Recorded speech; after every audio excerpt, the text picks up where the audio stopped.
Hello, Grand Rapids. We're going to start the program now.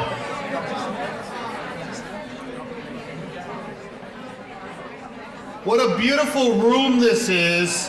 How elegant, as well as how beautiful the awards look up here and the painting of Cesar Chavez.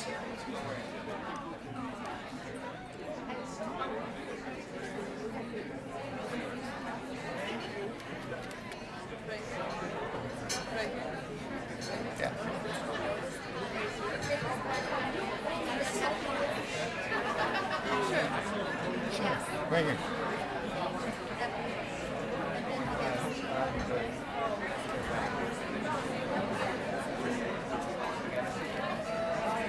I want everyone to take a deep breath in your seats as we settle for an evening of wonderful achievements being recognized in this community.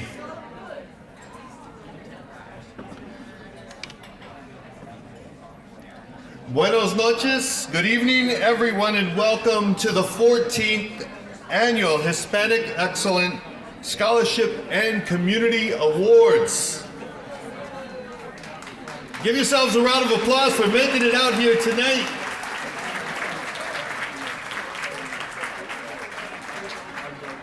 My name is Larry Rodarte, and I am from Saginaw, Michigan. Let's hear it for Saginaw. I am the Executive Director for the Great Lakes Bay Hispanic Business Association, as well as the Managing Director for La Unión Cívica Mexicana, but my full-time job is actually publisher for Mi Gente magazine. And it is my honor and privilege to be here with all of you tonight because you guys look outstanding, and it's so important to have this type of awards every year to recognize community members who are doing extraordinary things. Thank you for having me here tonight.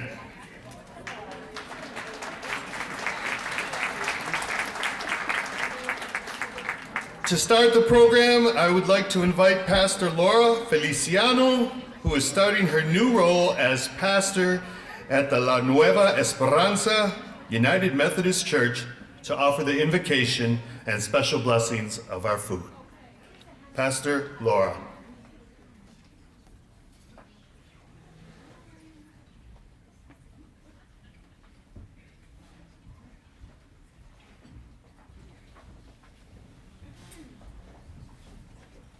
Good evening. Let us pray. Almighty being, creator of heaven and earth, creator of humanity, giver of life, we are grateful to be here this evening. Thanks for all the blessings that you have bestowed upon us. And now we pray that this time that we are shared together will be of a meaningful fellowship, and that you will bless this food that we are about to eat. Thanks for the hands that prepare them, but also all the people who were able to work, to labor, to have this harvest so that we can have food in our mouth today. Thanks for all the opportunities that you are giving to people to keep going forward, getting education, and just following you in the way that they understand that it's the best way for them to get connected to you. We are grateful for that. Thank you. Amen. Amen. And so now we'll go down here.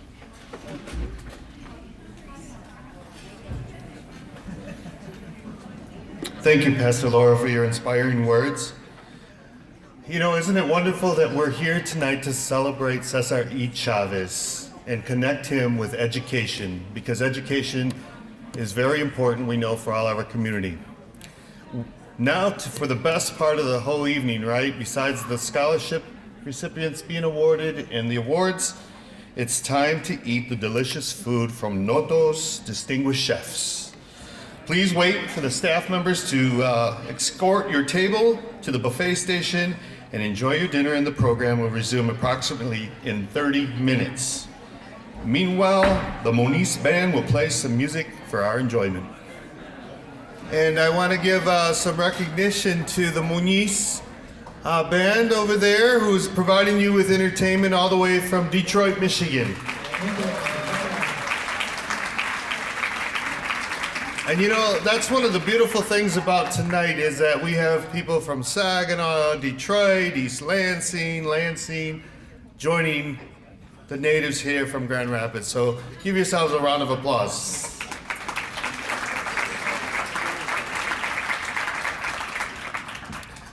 Ladies and gentlemen, please help me to bring to the podium Ms. Connie Dang, Director of the Office of Multicultural Affairs and Special Assistant for Inclusive Community Outreach, to offer the welcoming remarks.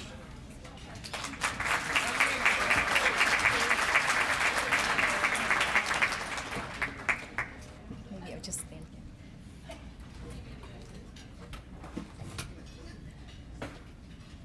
There's a thing here. Connie, I can move it. Can you? Yes. Thank you. Thank you, Larry. Good evening. So on behalf of the Committee to Honor Cesar E. Chavez, I would like to thank each one of you for coming and for supporting the gala tonight. From where I stand, I see so many wonderful faces, and you all look beautiful and you all look amazingly wonderful. So on that note, I would like to begin with the recognition of the elected officials. So please stand to be recognized, elected officials.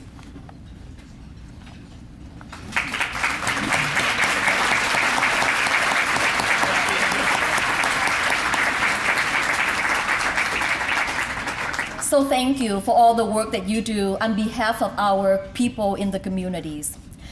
Also, if you are a candidate running for office, please stand to be recognized.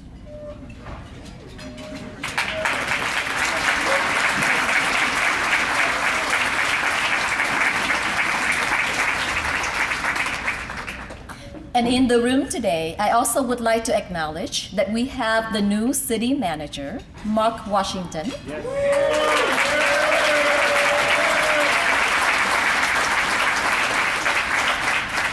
And I believe he just shared at the table that he has been here since October 1. So welcome. Next, I would like to recognize the colleges and universities, executive and senior managers, administrators. Please stand to be recognized.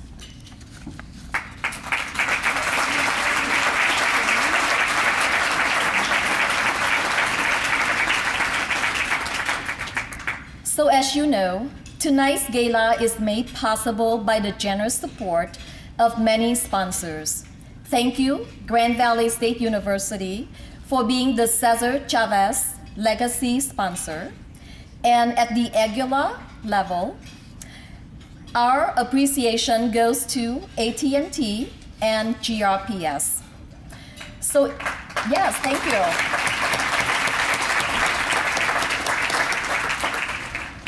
So in the interest of time, I would like to direct your attention to page 4 of the program, so you can see a listing of all sponsors.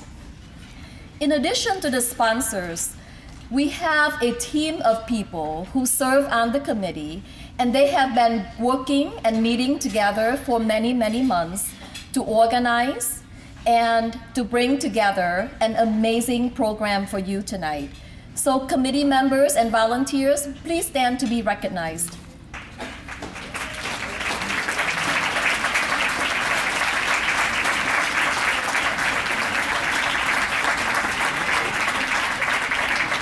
I think they are being modest because there should be more of them, so yeah. Or maybe too busy eating. And last but not least, it is very timely because we have never done this before at previous galas. Tonight, we would like to recognize our fearless leader, Ms. Lupe Ramos Montini.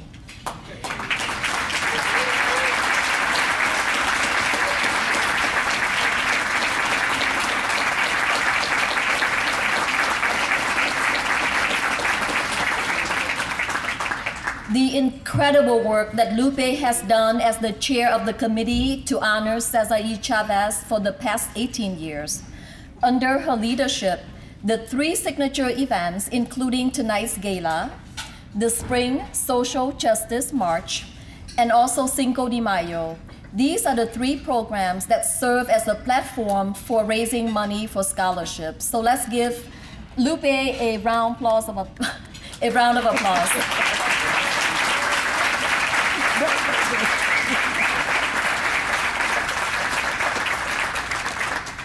I also would like to mention that on the note of scholarships, 3 years ago, the Lupe Ramos Montini Si Se Puede, Yes We Can, Legacy Endowed Scholarship was established at Grand Valley State University.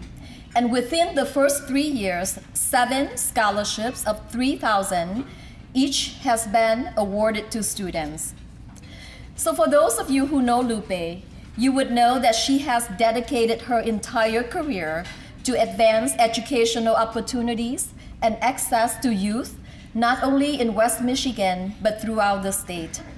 Now, in her retirement, Lupe continues to give unselfishly her time, passion, and talent to supporting and advocating for education through her seat on the State Board of Education.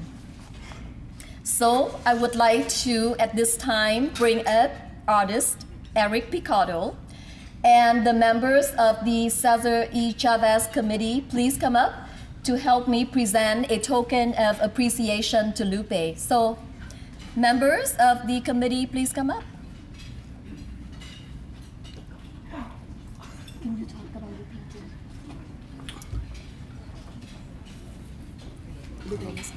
Yes, please.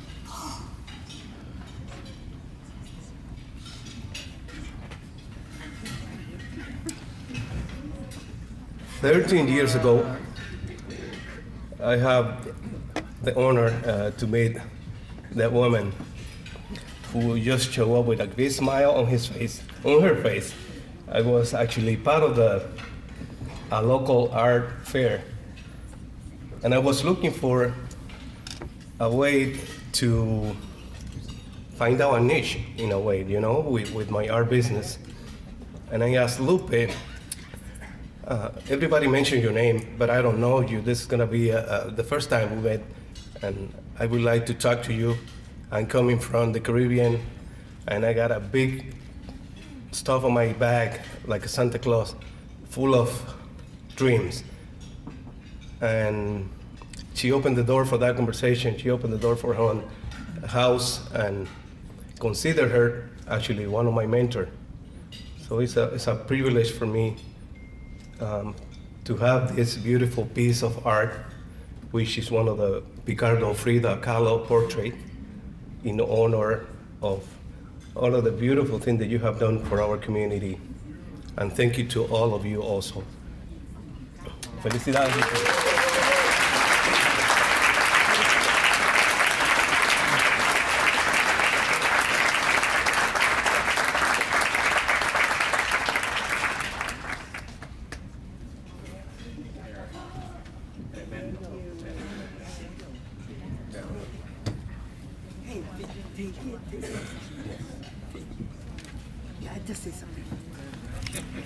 Well,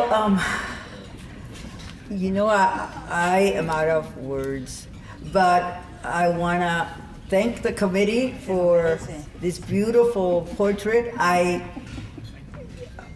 don't know what to say, but thank you.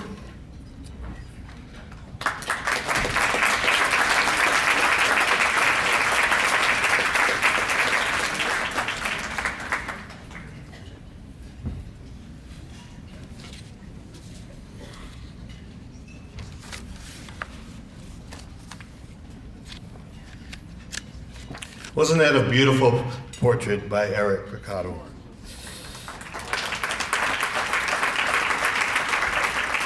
And congratulations to Lupe Ramos Montini. She's quite a leader that you have here on the west side of the state. And I know the work that she has done. And our magazine, Mi Gente, in May honored her with the Frida Political Award, which is a statewide award that Mi Gente magazine gives, and she was one of 6 recipients for the Frida Awards in 2018. So please give her a round of applause for that as well.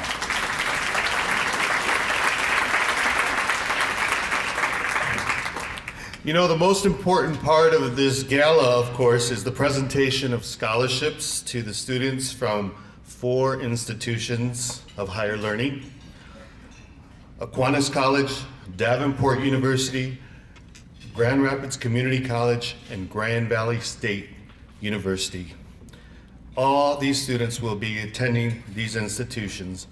And now we begin with the presentation of scholarships that will allow them to continue their educational endeavors.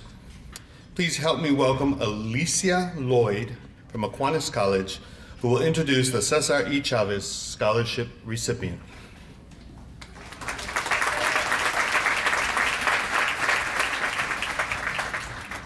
Good evening, everyone. It is truly an honor to stand before you and have the opportunity to present this scholarship tonight. I do stand before you on behalf of our president, Kevin Quinn from Aquinas College. So Esperanza Garcia is our scholarship recipient tonight, and I just want to share her bio with you all.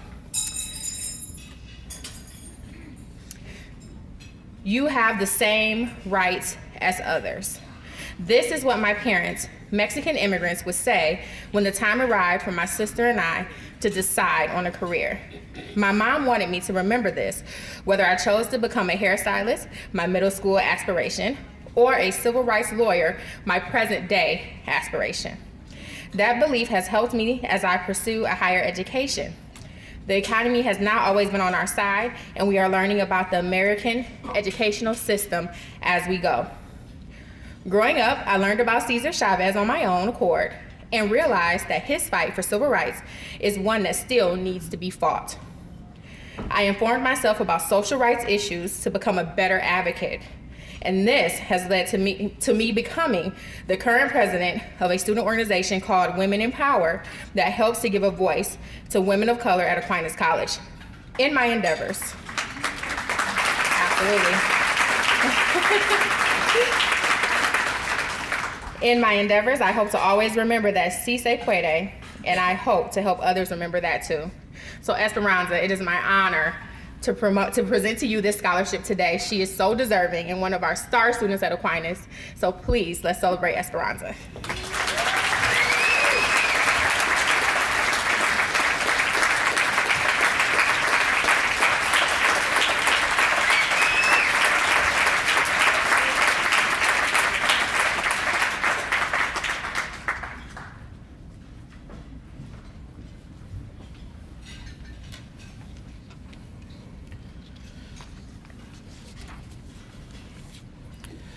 Up next, we have Dave Veneklas and Dr. Ray Ann Booker from Davenport University, who will introduce their scholarship recipient.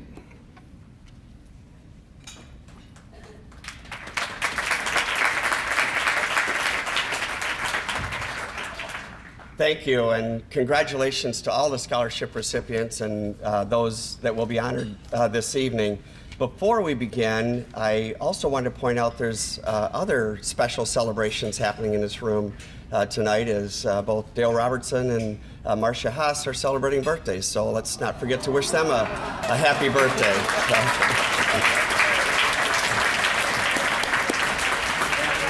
I won't lead in song, but that would punish everybody.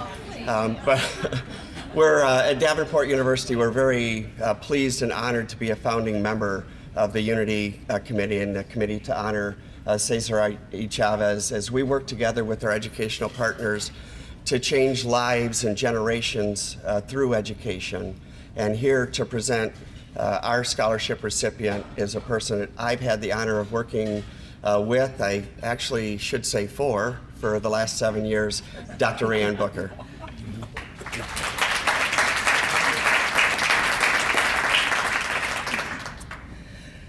So our distinguished scholarship recipient is Ashley Metis. She is a 2018 graduate of Holt High School, which is located in Holt, Michigan. She is majoring in nursing, and she is looking forward to being a nurse and also furthering her education. She also has an interest in the Army.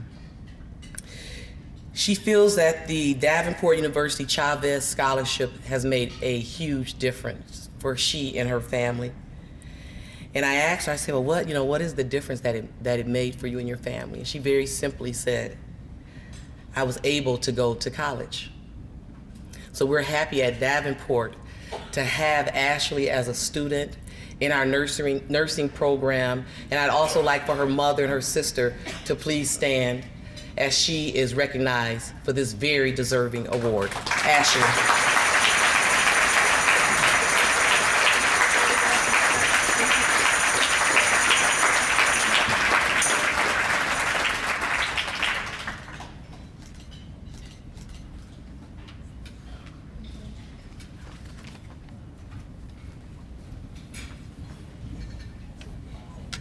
Changing lives through education, that's what it's all about. I want to welcome up next Ruth Goddard from AT&T, who will introduce the Grand Rapids Community College Scholarship recipient.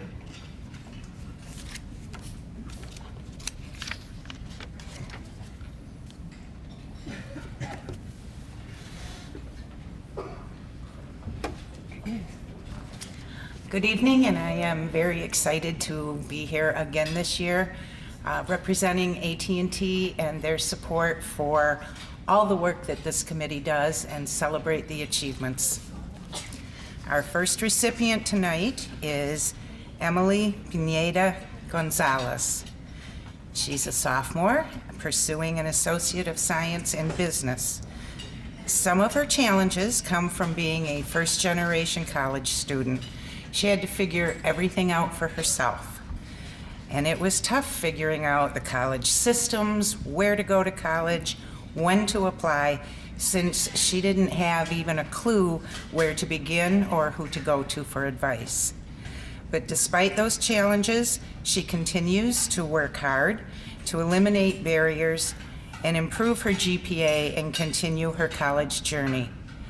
In her spare time, she volunteers at community centers to help those who do not speak English and help them get what they need.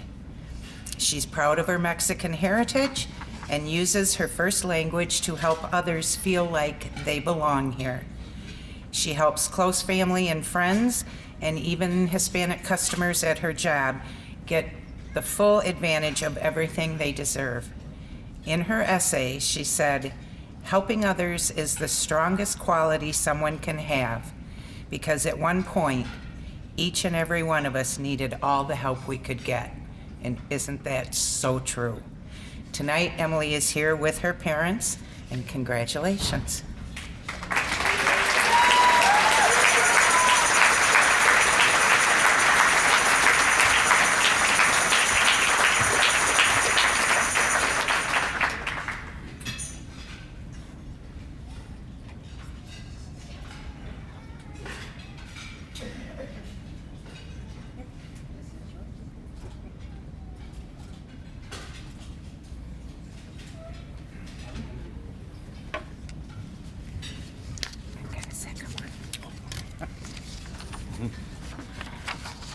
Our second recipient tonight is Kibsaim Ruiz Silva.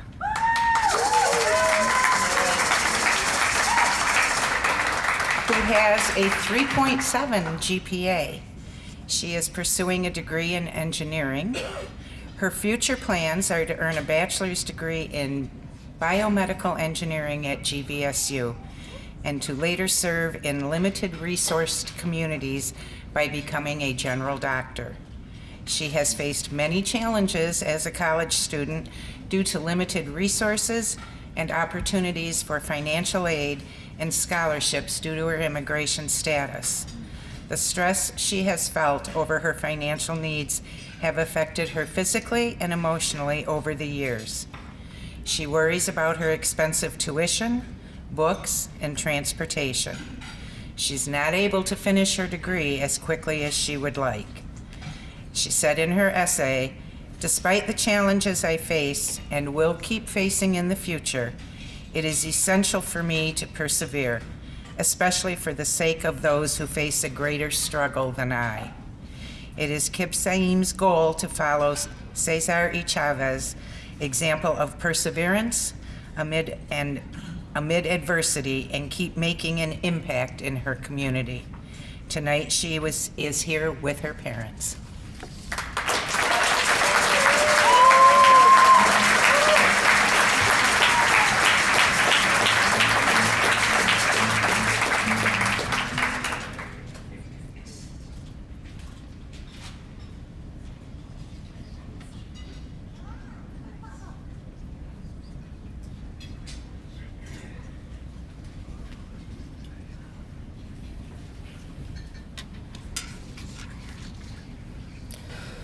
Up next, I would like to welcome Reverend John Matthias, who will introduce the Grand Rapids Community College Scholarship recipients.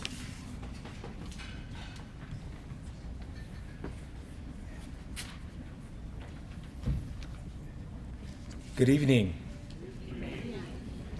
What a privilege to be here and to be able to present scholarships. I'm going to be presenting this scholarship to Georgina Aceniega de Oleo. She's a sophomore, second year in college. She is pursuing an Associate's of Science. Despite the many life challenges, she continues to work hard to eliminate barriers and improve her GPA. She plans to transfer to Grand Valley State University or Davenport to earn a bachelor's degree and continue her path to become a pediatrician. Regina loves to help others and give back to her community. She has helped raise money for the American Cancer Society. And by the way, they ought to be duking it out between Grand Valley. All right, who's gonna do higher? Over here? Higher? Higher? Higher. All right. She helped raise money for the American Cancer Society and bring awareness about cancer. Cesar y Chavez has helped inspire her to live her life without fear. Isn't that exciting? Not allowing people to dictate what she's capable of doing or doing with her life and pursuing her life dreams. Her family is from the Dominican Republic, and today she is here with her parents. Congratulations.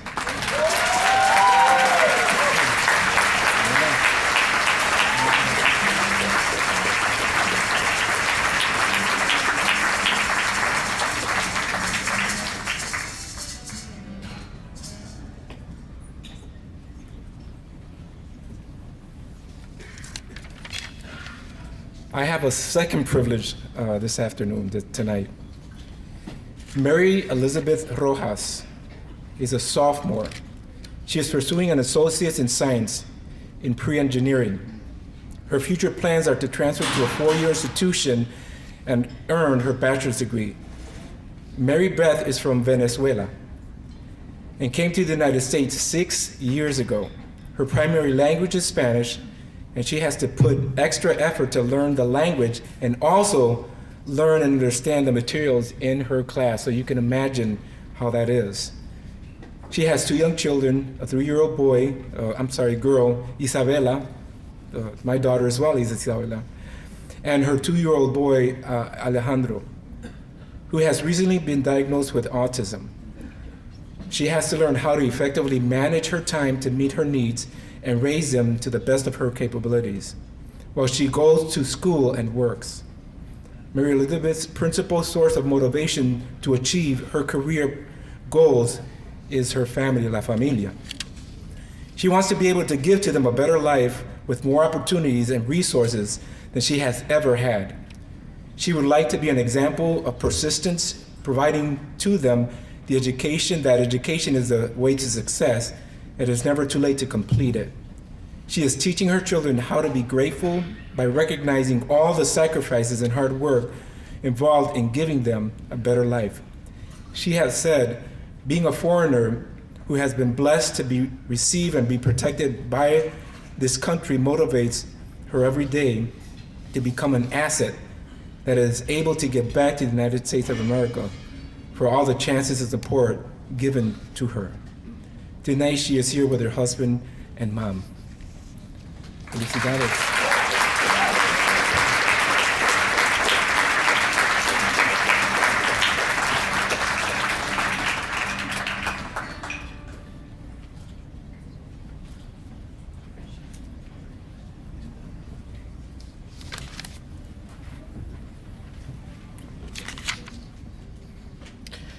And now I'd like to welcome Lisa Fruberger, Vice President of the Grand Rapids Community College, who will introduce the Grand Rapids Community College Scholarship recipient. Thank you and good evening. On behalf of Grand Rapids Community College and our president, Dr. Pink, who sends his regards, is unable to be with us tonight, I am honored to be able to announce our next scholarship recipient. Kenya Cifuentes is a sophomore with us and has a GPA of 3.6. She is pursuing an Associate of Science degree with an emphasis in accounting. Yay, accounting. She plans to transfer to Michigan State University and earn a bachelor's degree in accounting. Kenya's family is from Guatemala. Her parents came to this country with a plan for her brothers and herself to attend a school and to make a better life. That is why her parents encouraged and advised her and her brothers to attend college. Being a first-generation college student, it's been difficult for her to understand and navigate the educational system and pursue a college degree. This summer, she traveled back to Guatemala and donated school supplies and basketballs to local schools in San Carlos. She learned how hard the people in the village work on their farms and realized that crops were an essential resource that brought food to families and their animals. Kenya is here tonight with her parents. Congratulations.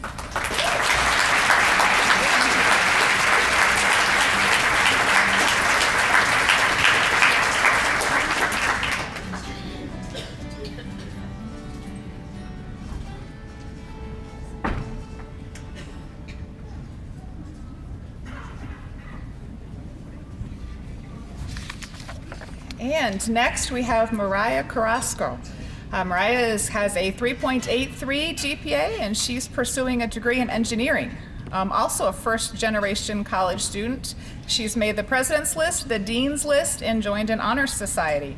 Her future plans are to transfer to Western Michigan University and earn a bachelor's degree in chemical engineering. After that, she intends to work in that field and then return to school to complete a graduate degree.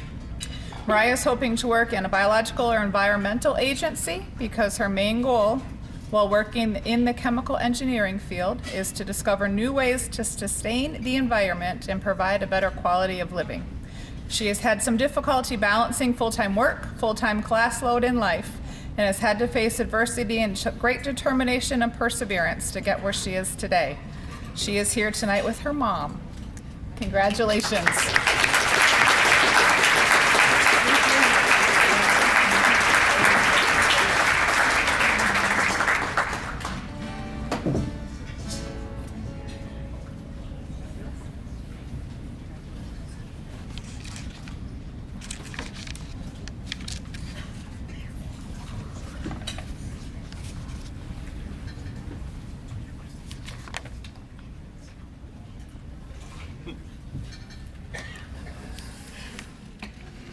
And next, we have Dr. Jesse Bernal, Vice President of Grand Valley State University, who will introduce the Lupe Ramos Montigne Si Se Puede Legacy Endowed Scholarship recipient.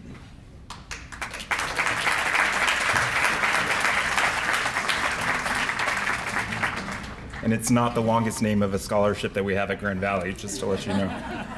So good evening, everyone. GVSU is really proud to introduce our Lupe Ramos Scholarship recipients. As Connie said earlier, this fund was established in 2015 by the Committee to Honor Cesar Chavez to honor the leadership of Lupe and her many years of service to the Latino community.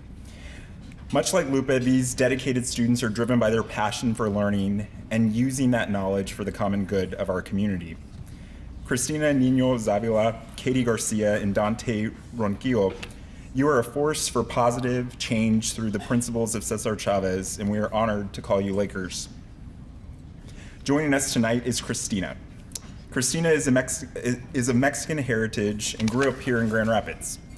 She's in her third year at Grand Valley, studying criminal justice with a minor in legal studies.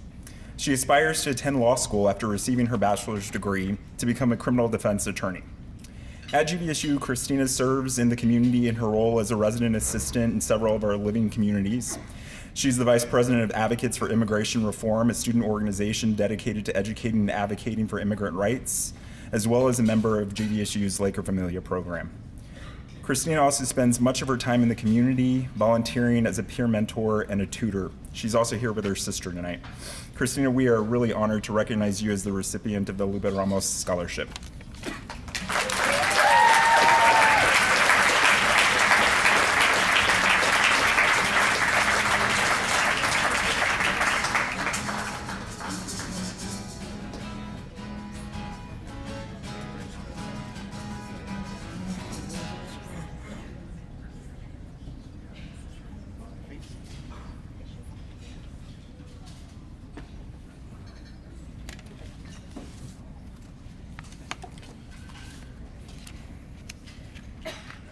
Everyone, please, let's give a round of applause for the 2018 scholarship recipients from Aquinas College, Davenport University, Grand Rapids Community College, and Grand Valley State University.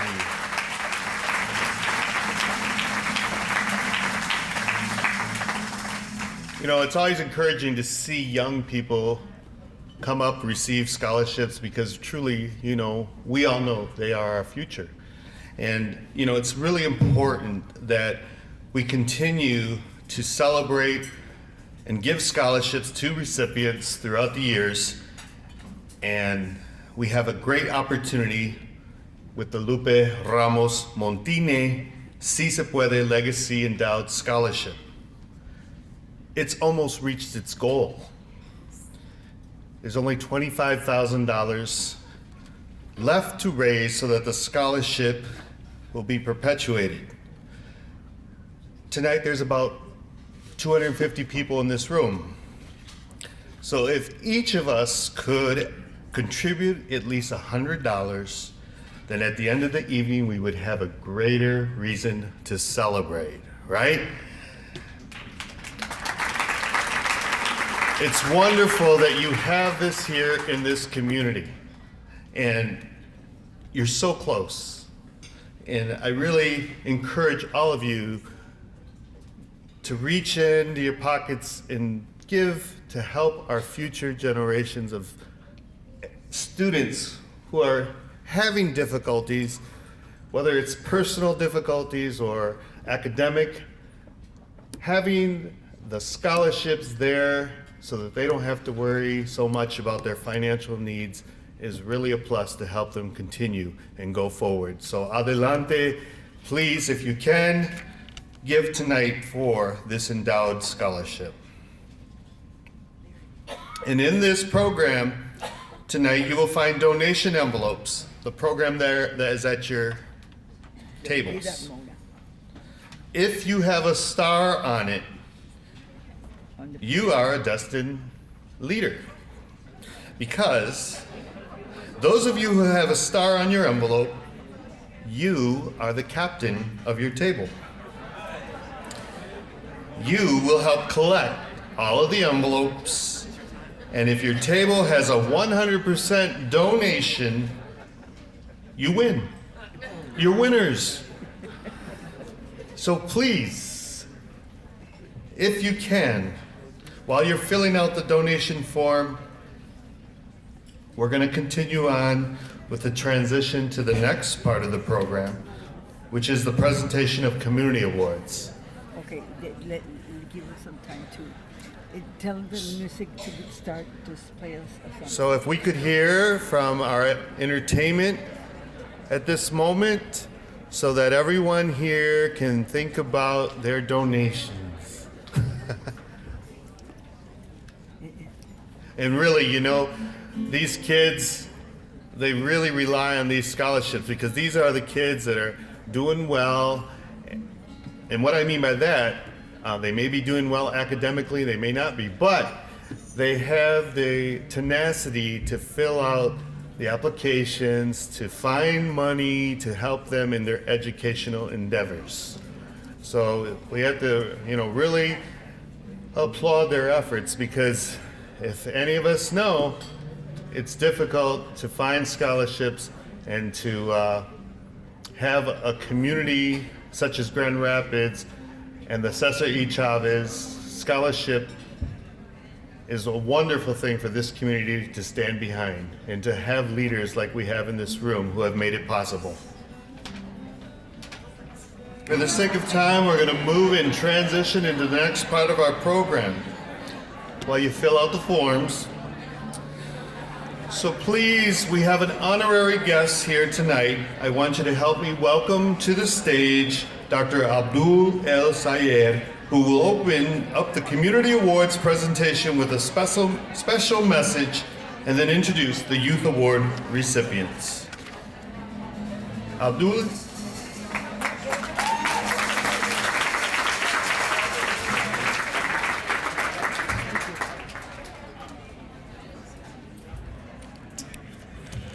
Good evening. All right, guys. Good evening. It is a privilege and an honor to be here tonight with you. For the past 18 months or so, I had the opportunity to answer a very important question that was posed to me a couple years back. And growing up in a family where my father was an immigrant from Egypt, my mom a daughter of the American Revolution, I had the opportunity to meet people from all over the world, to be loved by people from all over the world and to love them. And coming out of that experience, I've always believed that people are fundamentally good. Whether it was my grandmother who never got to go to school, was illiterate, raised 6 kids in a 1-bedroom apartment in Alexandria, Egypt, or my grandmother who was a nurse who raised 3 kids in the middle of the state of Michigan, I knew that the love that they shared was the same love, the things that made them human was the same humanity. And as you watch our politics today, whichever side of the divide that you're on, you have to ask yourself, if our politics are so bad, are people still good? And for the past 18 months, I had the opportunity to travel and talk to all kinds of people, thousands of people. I got to shake their hands and look them in the eye, watch as their chest heaves up and down when they breathe, and have conversations about things that are critically important to who they are. And it turns out that when you talk to people in their communities, in their living rooms or in their VFW or union halls or in their tap rooms, that people are fundamentally good. Now, I want you to think about what the first 3 words in the founding documents of this country are. The first 3 words are, "We the people." And in the history of this country, there has been a long conversation about who gets included and who gets excluded from we the people. This is a process that is negotiated. It's in conversations just like the ones I shared, conversations that you're sharing at your tables, conversations that we as Americans share every single day. Who are we and who do we want to be? And if there's a set of questions that have never been more important, they are these. Who are we and who do we want to be? Who gets included, who doesn't get included in we the people?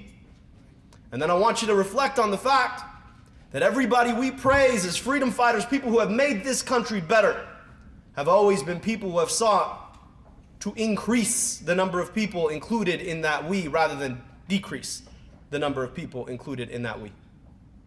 We the people has to be bigger today than it was yesterday, bigger tomorrow than it is today. And people who can negotiate that we the people to be more inclusive, more diverse, to represent different aspects of who we are, can tell us different ways of who we want to be. Those are the people who move us forward as a country. Because the next 8 words after the we the people, in order to form a more perfect union. I want you to think about what that means for a second. How can you be more perfect? If you're perfect as you are, what's the point of improving? Fact is it's not about where you are, it's about the process of perfecting. We are here today to celebrate the legacy of a man who was focused on expanding who we the people were. To speak for a group that before him did not have a voice. And he showed them their voice in 3 simple words: si se puede. And today I have the incredible honor of introducing a young man who's doing that work as well. Now, what's amazing to me is this young man is not an American citizen, but he shows us more about America and embodies that Americanness more than many, many other people do. This is a young man who was born in 2000. He and his family, seeking to fulfill that American dream, came to this country, crossing the southern border in 2004 to stay with family members. They moved to the Grand Rapids area, working together to afford a basic life. And it wasn't until DACA that he got to be a part of that. Gave him rights to work legally in this country, to be included in we the people. And we all know that work's not done. And that's why this young man has been spending every waking moment that he's not educating himself or working to support his family to fight that fight, to expand the we in we the people. This young man studying mechanical engineering. I'm the son of 2 mechanical engineers. My parents would be proud of you. And he works to support his family, works with Forward.us to advocate for DACA recipients toward a pathway to citizenship so that his Americanness will one day be recognized by this America. And so it is an honor and a privilege to introduce you to the winner of this year's Youth Award, J.P. Palacios.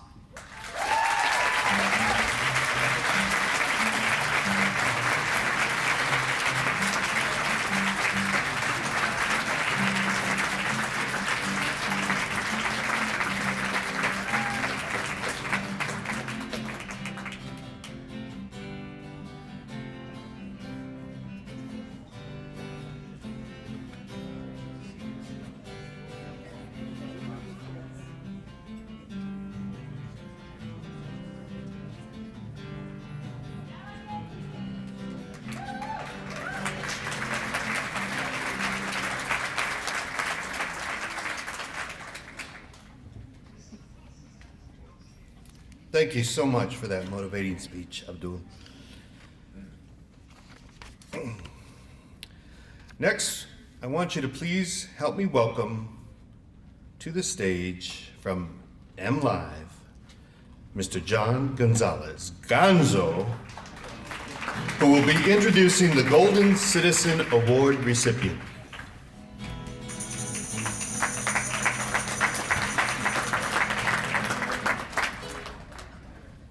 Wow, how do you follow that? Yeah, I'm a journalist, right? Real news here, not fake.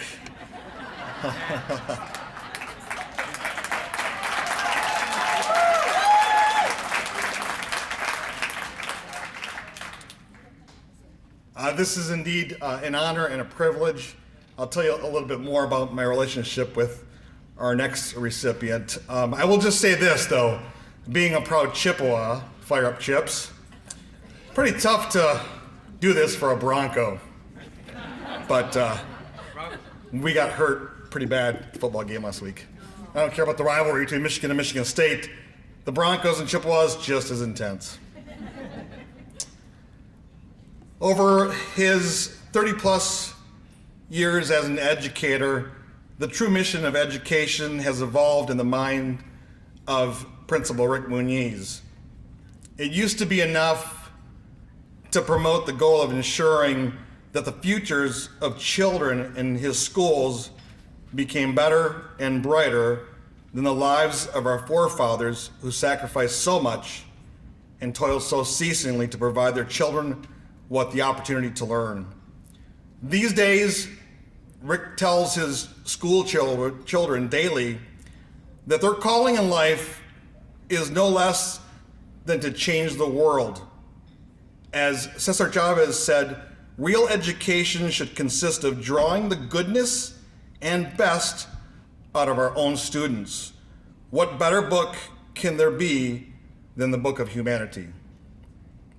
Rick sees his calling as helping to raise a generation of change agents who are not only college educated, but dedicated to the service of humanity.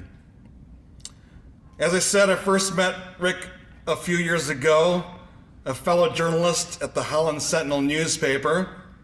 That was back in the 80s. I'll date myself just for a second. Not Rick at all. It was his first job out of college.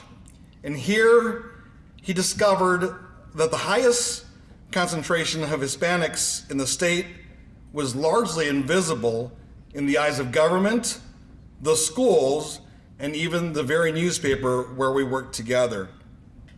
Rick changed that by writing more stories featuring Hispanics in his first year than had been written in the previous 10 years. Rick was reporting on racial profiling by state patrolmen long before it became sensationalized fodder for the 24-hour news cycle. Rick shed a light on underrepresentation of minorities in positions of power and documented how this changed for the better over the years. Then Rick found his calling in education, following in the footsteps of his father, Albert Muniz, a teacher who spent a lifetime changing the futures of generations of children in and around the Metro Detroit area, and his grandfather, Aniceto Muniz, who served on the school board of the Detroit suburb of Ecorse. By the way, let's hear it for the Muniz band. Weren't they awesome?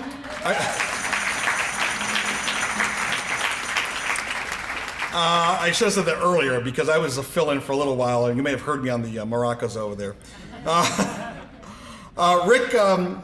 Rick's educational career began with Hope College and the Upward Bound program, and I volunteered with him. Of course, he twisted my arm to help him, but it was a pleasure to do that. That he regularly meets up with former students who are successful college graduates, their outstanding parents themselves, and steadfast activists influenced by the minority role models that Rick introduced them to as high schoolers. While there, Rick was appointed by the governor to the State Committee on Juvenile Justice, an actual working state entity that awarded millions of dollars each year to keep children and teens in school and away from a prison system already marked by over-incarceration of minorities. Rick was then called into service in the public school setting as a multicultural facilitator where he developed diversity training for adults that he still does to this day, focusing on increasing opportunity for all people, regardless of their cultural background. In the words of Cesar Chavez, preservation of one's culture does not require contempt of disrespect for other cultures. Rick believes this, he teaches it, and he lives it. Rick has personally reviewed more than 15,000 citations in social studies, math, science, and reading texts to identify bias and the omission of women and minorities in teaching materials. Rick identified supplemental materials to correct that omission until the opportunity came to choose publishers whose text truly reflected the multicultural makeup of American school children. A span of 20 years as a school principal followed that led him to his current position as the principal of San Juan Diego Academy here in Grand Rapids. Let's hear it for San Juan Diego. I can say that because my middle name is Diego, thus San Juan. You get it right? I know. Let's see, where was I? Oh yeah, it was, if I could go off script, trust me, I would. It was here that his mission for creating a generation of college-educated Latino leaders became perfectly meshed with his Catholic calling to empower immigrants seeking the promise of life and liberty in the great nation, as well as fulfilling God's mission to protect the earth and all its inhabitants through the actions of one educated child at a time. Growing up, and you may not believe this, Rick was a very shy child. At the age of 10, he recited the Gettysburg Address to a filled gymnasium of awestruck parents who presented him with his first ever standing ovation. You know what happens when you get the bug? Yup. It was then that he caught the same bug that drew his father to be a leader in the band. Let's hear it for the band again. And his grandfather to be the great orator of the Latino community. Since then, Rick discovered you could reach the hearts and souls of others through written words, passionate speeches, screaming guitar solos, and singing like no one else's business. He's been a stand-up comedian, an MC, a filmmaker, an actor, a songwriter, and a prolific bilingual playwright whose pieces have been showcased in schools, colleges, and regional festivals. So much for that shy kid from downriver Detroit.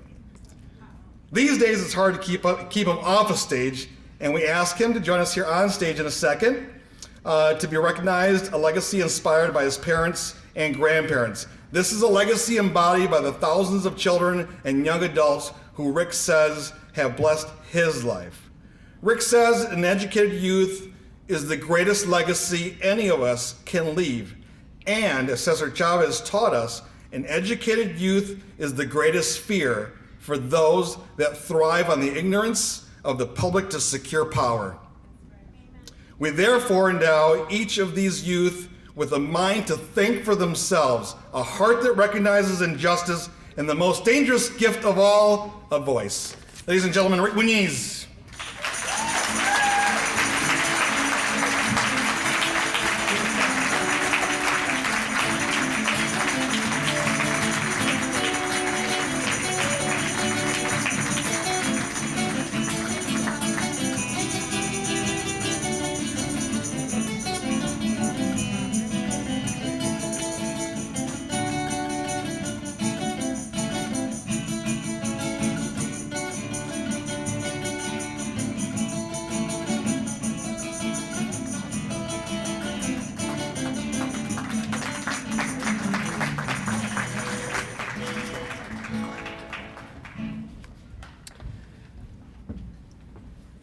Now please help me welcome to the stage Dale Robertson from Grand Rapids Public Museum, who will be introducing the Hispanic Advocate Award recipient.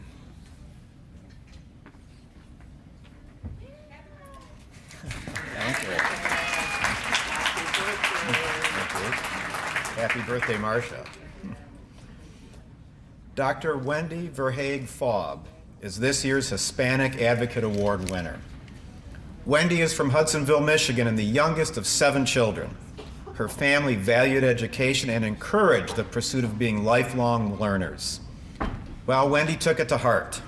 She holds a bachelor degree from Calvin College, a master's degree from Boston College, and a doctorate degree from the premier Big Ten university, Michigan State. But at her core, Wendy is a teacher. She won teaching awards earlier in her career when she was in the classroom. Currently, she tutors and teaches at the Literacy Center of West Michigan. In addition to tutoring, Wendy does other things at the Literacy Center. In fact, she runs the whole place. Wendy is the executive director of the Literacy Center of West Michigan. The Literacy Center offers programs for adults who read below the 9th grade level and or who don't speak English as their first language. Last year alone, under Wendy's leadership, the Literacy Center instructed over 800 adults whose lives were forever changed.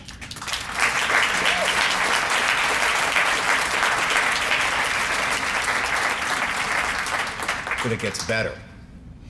The largest country of origin for Literacy Center clients was Mexico, followed by Guatemala. Wendy also serves as a member of the publicly elected Grand Rapids Public Schools Board of Education. She's currently in her second stint as board president. While on the board, she was a strong advocate for the reopening of Stocking School. She's also been an advocate for the creation of learning environments that reach all students. And in that regard, she was a leader in the creation and launch of the award-winning Public Museum School.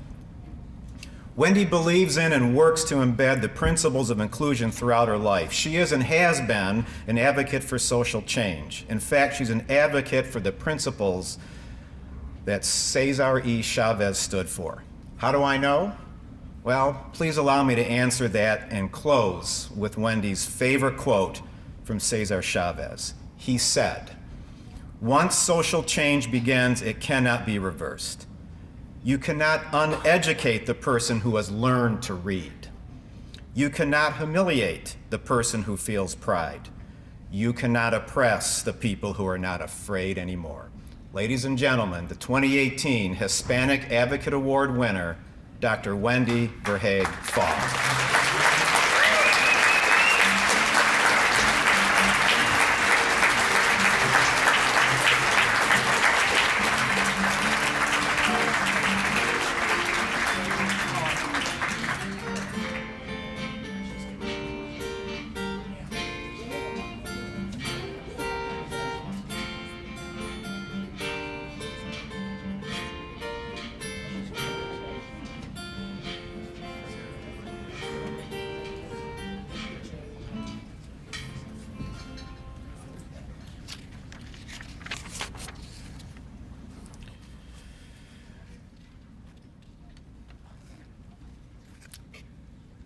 Next up, we have to the stage Daniel Caracheo from Davenport University, who will be introducing the La Familia Legacy Award recipient.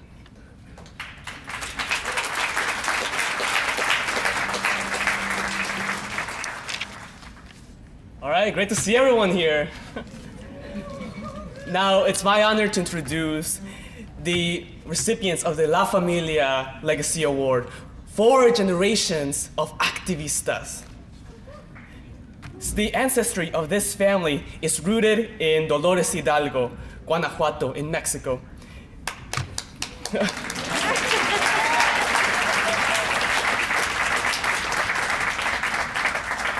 This city is known as the cradle of the Mexican Revolution since the cry for Mexican independence, El Grito de Dolores, was originated out of this town in the morning of September 16th, 1810. In their blood runs native Otomi, European French, Spanish, and African roots, and the 4th generation of women, Malaya Neva, are Asian descent as well.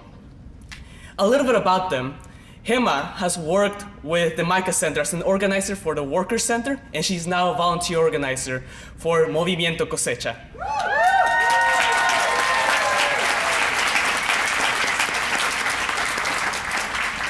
Who works for permanent protection, dignity, and respect for all underdocumented immigrants in this country, and driver's licenses for all in the state of Michigan.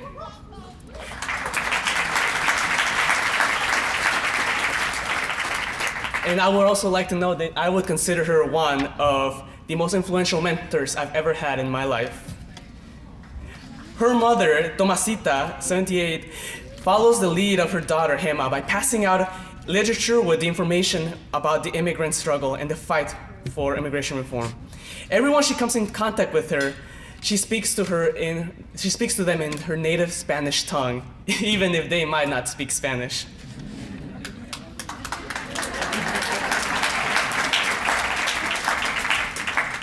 Then there's also Jade, who at 22 has been participating by giving testimonies in the Kent County Commissioners meeting, urging them to end the contract with ICE, since she is a mother of 2 beautiful young girls, and she doesn't see herself being separated from them like ICE has done to so many in the southern border. Then I would also like to introduce Haspe, the 11-year-old editor of Movimiento Cosecha GR magazine called El Malcriado de Cosecha, inspired by the United Farm Workers newspaper, where they document the stories of immigrants within our own communities.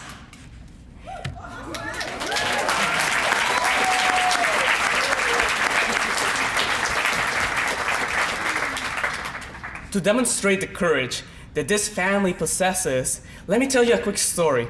In the summer of 2018, there was a workers' raid in Ohio where more than 100 workers were detained in an ICE operation, including Margarita, who ended up in the Battle Creek ICE detention center.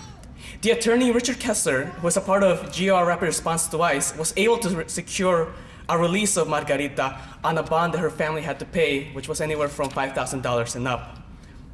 So what Gemma and her family did was help Margarita get back to her own family in Florida, because they understand that while immigration might be a civil matter, they will not tolerate people treating Margarita as if she was a criminal, since Margarita has to wear a tether until she appears in front of an immigration court.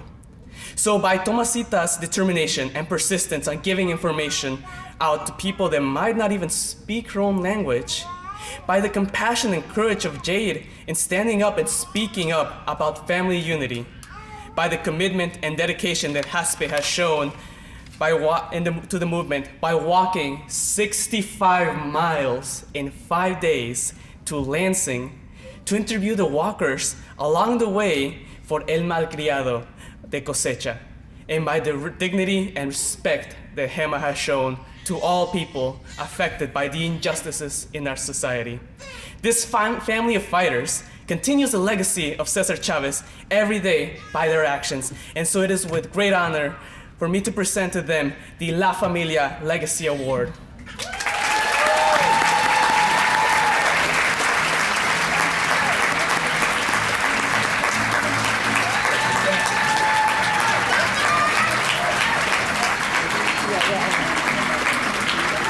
I'm just gonna take 1 second to tell you something. I'm just gonna tell one thing. Thank you for standing up, and I will continue to encourage you to stand up for immigration.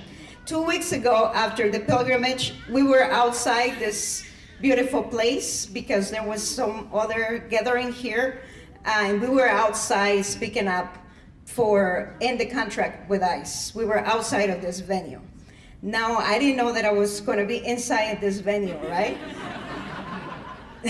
So either outside or inside, you continue to stand up, you continue to raise your voice. For immigrants, you have to speak up. You have to speak up, and for the allies to spend it up, to make it greater. But the immigrants have their own voice. We can speak up for ourselves, and then for the allies to just expand it. Thank you.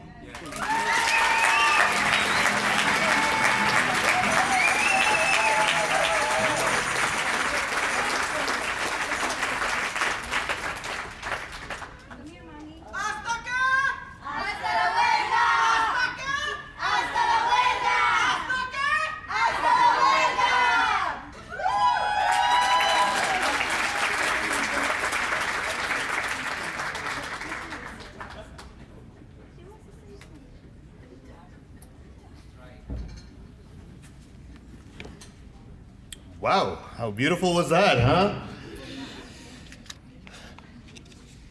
Our next award is the Distinguished Aguila Award presented by President Thomas Haas of Grand Valley State University. Please help me welcome to the stage President Haas.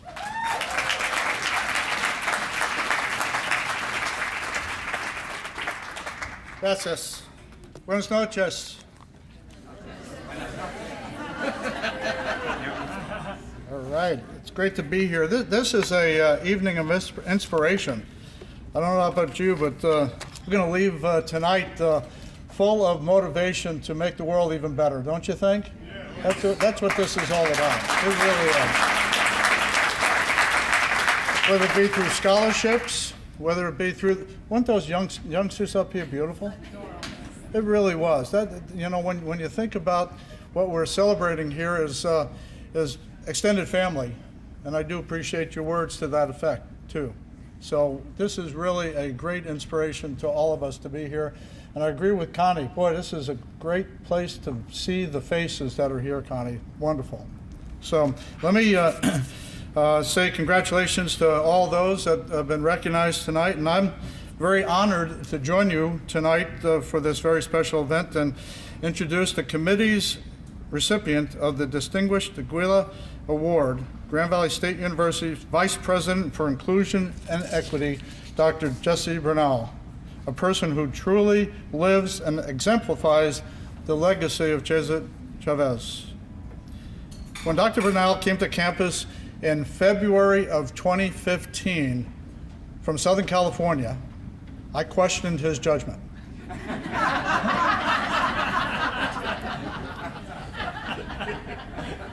Didn't I? You still do? Yeah, I still do.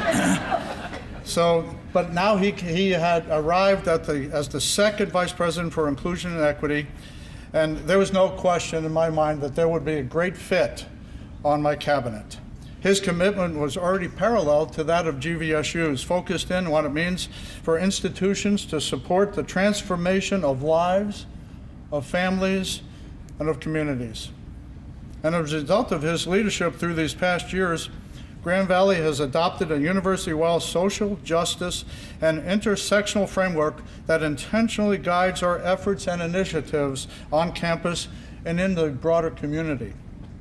During his tenure, we have strengthened our relationships to transform systematic inequalities and support student success. That's the key, to support student success, including partnerships with organizations like the Committee to Honor Cesar E. Chavez. With Jesse's guidance, GVSU has been the proud lead supporter ever since his arrival. Through the Grand Valley's Foundation and with Jesse's close support, at least 7 scholarships have been designated to support Hispanic and other racial and ethnic minority students. The university dedicated the Lupe Ramos McTigney Cise Puedo Legacy Scholarship in both recognition of Cesar Chavez and our local advocate and activist in assisting Hispanic students, undocumented students, and dependents of migrant farm workers. Nationally, Grand Valley State University was the first university in Michigan to join Excelsia in Education. The first. I was so proud of that, signing that document. Focused on Latino student recruitment and success.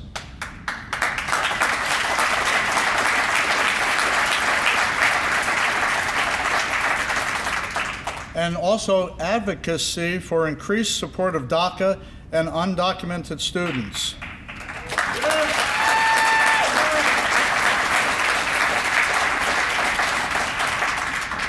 Mirroring the practices that Jesse has supported and implemented on campus to ensure support of our impacted community members, and these include a number of different initiatives.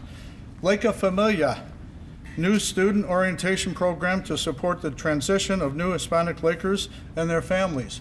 We bring hundreds of people together in supporting their acceptance into Grand Valley and celebrate them for their success and their future successes as well. Deep partnerships with GRCC, a great partnership in our joint effort to increase Hispanic student transfers from the community college to 4-year institutions through a grant funded by Latino Transfer Student Initiative. The creation of the Latino Faculty Staff Association focused in on supporting employee development as well as mentoring for Hispanic students. Partnerships with the Hispanic Center of West Michigan supporting our leaders, SOL, summer internship program, bringing Latino youth in the community to GVSU to work alongside our colleagues to gain exposure to college generally and higher education as a possible profession. Support of undocumented and DACA students with in-state and a task force to support them. Many of you are also familiar with Jesse's commitment to the West Michigan Hispanic Chamber of Commerce and Granville Avenue Arts and Humanities. And just last week, I was so proud to get this, Governor Snyder appointed him to the Hispanic Latino Commission on Michigan. So thank you. Congratulations.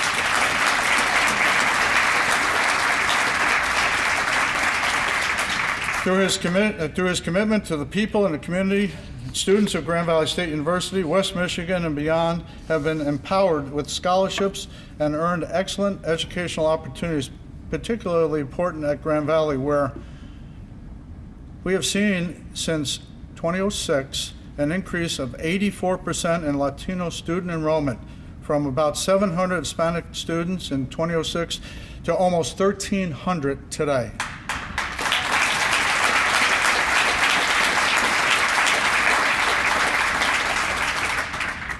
It's them that coming into the front door, and they're leaving too, with Grand Valley having one of the highest graduation rates for Latino students among the Michigan 15 public universities, and we have the 4th highest enrollment of Hispanic undergraduate students among all Michigan colleges and university, and we're the 3rd highest producer of Latino bachelor degree holders in Michigan.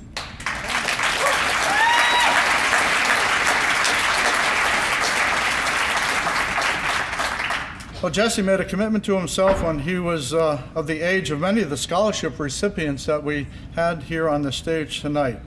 Jesse's background fuels his commitment to inclusion and equity, and our vice president really lives this work.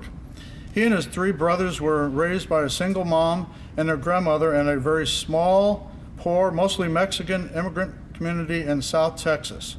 Both were migrant farm workers who provided strong examples of hard work and dedication to family. He was the first person in his family and one of the first in his entire town to go to college. He describes those early college experiences as formational and challenging. Navigating new paths at a university combined with renewed reflection on his early life experiences growing up in underserved communities. He wondered why more people from his hometown, family, and communities weren't in the classroom with him, why his twin brother wasn't sitting right beside him. This would shape his commitment to equity and deep desire to make sure similar college experiences and opportunities exist for others, regardless and because of diverse backgrounds. Let me wrap this up. Jesse exemplifies the legacy of Cesar Chavez by enhancing the upward mobility of Latino community and in reminding us to be proud of who we are and of our communities. Community is stronger than silos and isolation. We're here today because he knows that in Grand Rapids, our responsibility to community will draw us together and shape the next generation of diverse leaders. I'm incredibly proud of the ways Jesse's heart and mind inspires us all and defines the Laker effect each day in our work.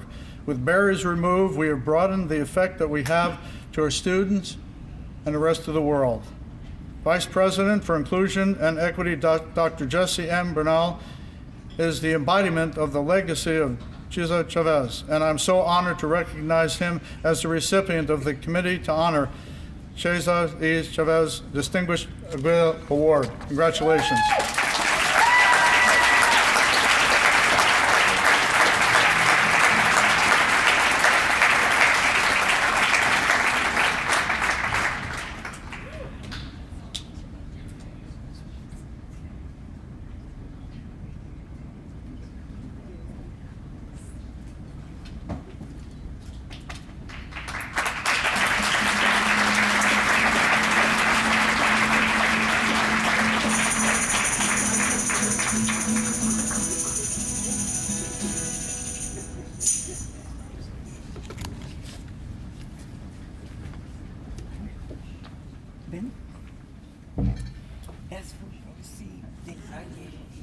Could we have Rosie De Valle come up to the stage, please?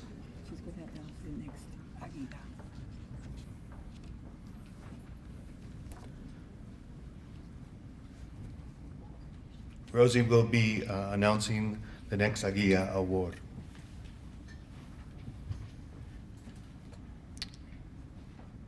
Good evening, buenas noches. It's my honor to present this next award. Elizabeth Reyes Rosario was born in Des Moines, Illinois. Shortly after her birth, her family moved to California and lived there until the early 1990s, when the family relocated to Michigan. She considers Michigan her home, as this is where she was raised. And Elizabeth is married to the love of her life and partner, Andy Rosario. They have 3 beautiful girls, Iris, 23, Gia, 6, and Ailandi, 9 months. Her parents are Mexican from Guadalajara. Her maternal grandfather, Juan, first started coming to the United States with the Braceros program back in the late 40s, early 50s. He worked the fields, and then later his wife and 3 children joined him in the United States. At one point or another, they all worked in the fields: cucumbers, apples, cotton, asparagus, tomatoes, strawberries, blueberries, you name it. Elizabeth is a lawyer and the owner of Grand Rapids Law Group. She's also the owner of Unico Income Tax. It's a law preparation business. She started when she was only 18 years old, and the reason she decided to pursue her law degree. One of Elizabeth's first encounters with social justice was wage theft and working conditions not being adequate. During her encounters with her clients, as she was preparing their yearly tax returns, she would hear stories of employees not being paid on time or just not getting paid at all for work they had already performed. She saw that there was more that needed to be represented, that workers, because they didn't have a voice. Early on in her life, she knew she needed to move forward in a different direction other than just preparing taxes. In doing so, she would be better prepared to advocate for her clients that did not have a voice. Much like Cesar's passion with farm workers and resolving their struggles with salary, housing, working conditions, and humane conditions, Elizabeth was committed to the needs of the workers and determined to help them, such that she not only got on the phone to advocate for them, but going as far as enrolling in law school so that she could further her advocate for them and the community via legal means. She is now advocating as an immigration and family law attorney. In late 2015, her husband, Andy, was diagnosed with stage 3 NAS cancer, a type of head cancer that is located behind the nasal area. He underwent an aggressive 8-week treatment of chemotherapy and radiation, given the stage of the cancer. In 2012, Andy had a very simple surgery to repair a deviated spectrum. At that time, he was informed that there was a mass, that they would send the mass for a biopsy. A few days later, they were informed that the biopsy came back negative for cancer. But then in 2015, Andy started experiencing tingling and numbness to his right side of the face. His voice was hoarse, frequent nosebleeds, and he was unable to breathe from one side of his nose. He went to the specialist and he was told that it could be sleep apnea or allergies. In the meantime, no other tests were performed other than a sleep study to check for sleep apnea. During that time, Elizabeth asked the doctor what was the next step, what additional testing would be taking place, how would they be able to alleviate her husband's symptoms. It was then that Elizabeth requested to have a second opinion at a different hospital and with a different doctor. Immediately within 15 minutes of talking with the new doctor, Andy was told that there was a big mass behind his nose, hence the reason he couldn't breathe, and that several biopsies needed to be performed, but that it did not look good. And one of the hardest and scariest journey in a person's life began. Given that the cancer was advanced, Andy was told that depending on how the tumor reacted to the chemo and radiation, the doctors would be better equipped to give him an idea of life expectancy. It was a very hard road for everyone involved, much more so for Andy. In late 2016, Andy and Elizabeth learned that the cancer had been present since 2012, and that he had, in fact, been misdiagnosed. Elizabeth was thankful that Andy was recuperating, but was very upset given the massive error that had taken place. She thought, I had no language barrier. I had asked the appropriate questions. I had somewhat of an understanding of the medical area, and yet a huge mistake that could have taken my husband away from us had taken place. How many times has there not happened in that past? with people that don't know what questions to ask, with people that don't speak the language, that have to resort to someone else interpreting, or oftentimes their own children. And again, she decided to bring this to light, to make others aware of what could potentially happen. That asking for a second opinion is always important and oftentimes vital. The story may not deal directly with farm workers, but it does deal directly with Cesar's ideals of perseverance, determination, with sharing with the community to create awareness, with equipping others with knowledge that could potentially save a loved one or oneself. Cesar said that true wealth is not measured in money or status or power. It is measured in the legacy we have behind for those we love and those we inspire. It's with great honor that we recognize Elizabeth Reyes Rosario with the Águila Award.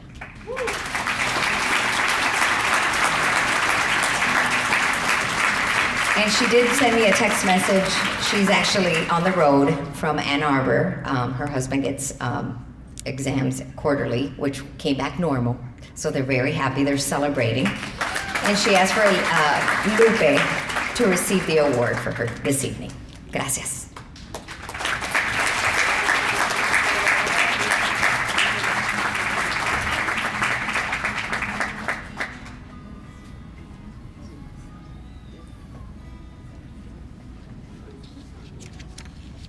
Okay, at this time, I'm going to ask the artist, Eric Picardo, to come forward as we have an auction for this beautiful painting.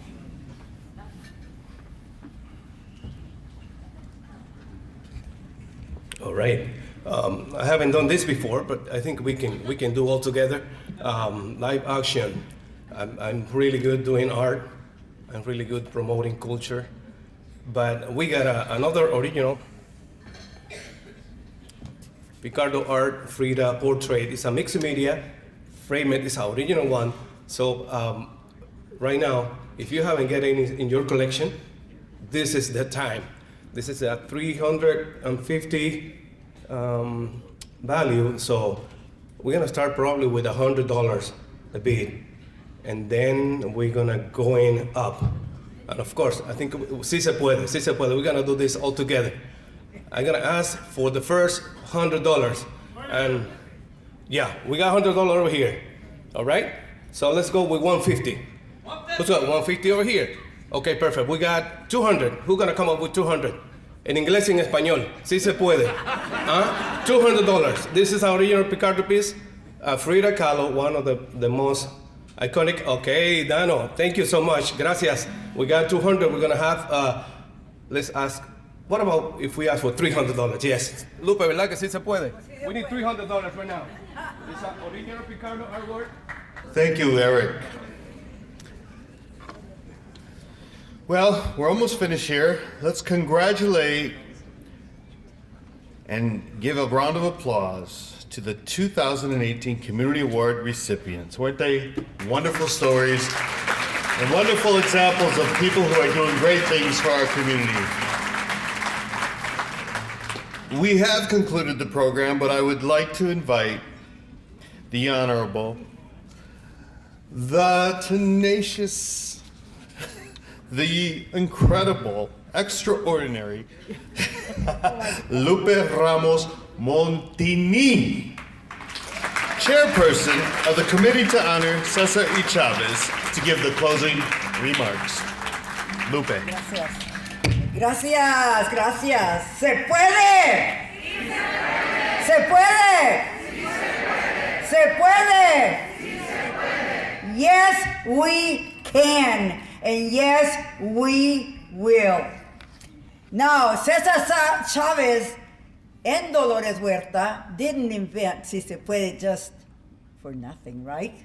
So I am so proud to say that it was a sold out tonight. Now, raise your hand if you have been involved with the Committee to Honor Cesar y Chavez. Raise your hand. Everybody's hand should be up because you're here tonight. Everybody raise their hand. All right. Remember, it was said tonight that somos una familia. We are family, and that's all of you. You are family. You're all inducted to the committee to honor Cesar Chavez tonight. All right, now we had a wonderful evening, and I couldn't be prouder to say that I am a Laker. And the Laker effect has been a tremendous force in my life. Remember, I came to this state as a migrant farm worker. I worked the fields over here in Kaysville, over here in Old Mission Peninsula, and then I would go to pick tomatoes in Indiana. That's how I was introduced to this state. But that Laker effect and other degrees that I received, la educación gave me the direction that I am, to this day, getting awards and recognitions. But you know what? That awards and recognition is a stamp that the work that we do in behalf of families, our communities, and most important, our students, is the right thing to do. So that seal of approval keeps me going. Everybody says, why do you have so much enthusiasm? That's why. Because my education opened my door, but if I don't stick up my hand and get the next one up that ladder, my education is not fulfilled. So tonight, we gave scholarships, and we will continue doing that. And I for everybody that donated, you know, I want you to be part of history. I want, when we endow that endowment, which we're very close, I want your name there.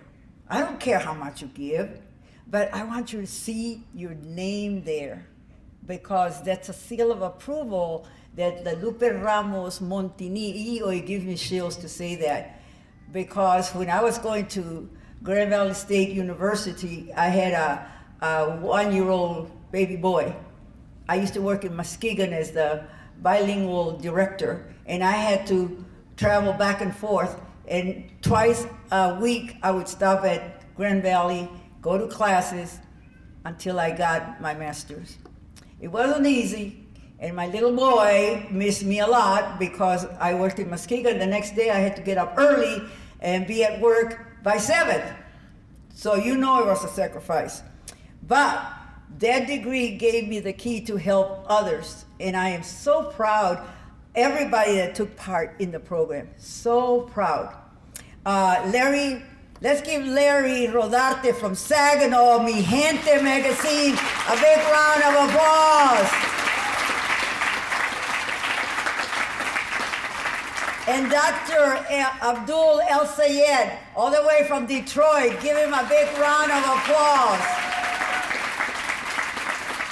Now you know why Lupe was hooked on his campaign.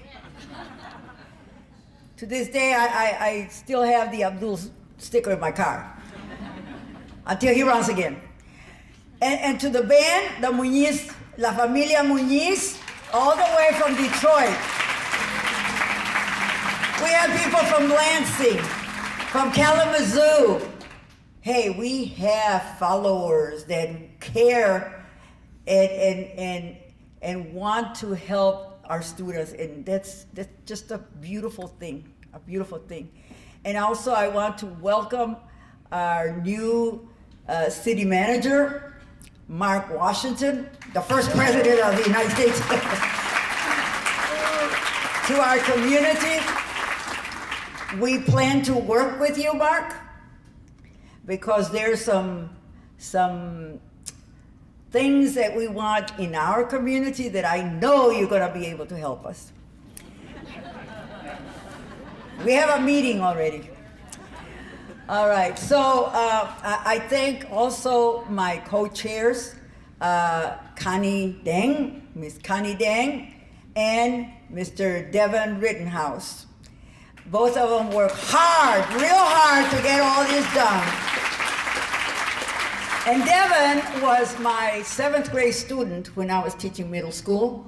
We hooked up when he went to Grand Valley. We're both Lakers. And then he started working with the committee to honor Cesar Chavez. What a beautiful thing. Now, at the beginning of this group didn't just evolve, it just didn't come out of the air. We had people that were at the right places to help us along.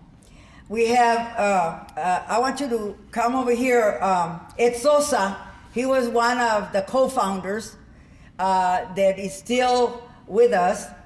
And then we had Dr. Juan Olivares, por favor, bien, Juan, that was at Grand Rapids Community College. Sube, por favor. And he was, you know how you connect the dots in life and the circles keep coming around? All right, so Juan was at the right place at the right time when we decided that we wanted a Cesar y Chavez scholarship at Grand Rapids Community College.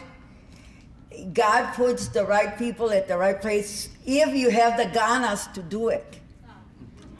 And so we went to him, Ed and I, and the rest is history. Those scholarships are endowed forever and ever and ever, and 6 $1,000 scholarships will be given to students at GRCC. And then we went, Jesse was, come here, Jesse, please. Jesse was employed at Grand Valley, and Dr. Hawes, will you please join us? And Dr. Hawes, I sent him a letter right away. Thank you so much. You made the right choice. You know, we look forward to working with Jesse. And now we're almost endowed at Grand Valley State University. They gave us $100,000 for seat money, and we are very close. I'm very proud. We've been with this scholarship only 3 years, and 20,000 that's lacking. I think we will be lots closer after tonight with a big $400. And hopefully everybody gave $100. If everybody gave $100, we were there tonight. But anyways, all of these people have been dots, circles of life that have made it possible for our students to get scholarships. And you have been able to be part of this history. What a beautiful thing. It's not like it was said in Liz Rosario's, I'm gonna paraphrase what Cesar said, it's not the position that you hold or how much money you have, but it's the legacy that you leave behind that's important. And so I'm just, can you see me with like a peacock up here? I'm so proud of what we have been able to accomplish. Everything done with ganas, and that's powerful. That's very powerful. So tonight, I thank each and every one of you for being here. You have made history with the Committee to Honor Cesar y Chavez. And let me tell you, the Committee to Honor Cesar y Chavez is not even a 501c3 or a nothing. We are a powerful community group of volunteers under the auspices first of GRCC and now under Grand Valley State University. They have taken care of us. And we're in the process of developing a 501c3, and hopefully someday we're gonna be a nonprofit. So the party's not over, guys. We're gonna go over here in a few minutes. The chocolate fountain is already brewing over there, and we're gonna have dessert. Plus, we're gonna celebrate some birthdays. Somebody let the cat out of the bag. We were gonna surprise the birthday people.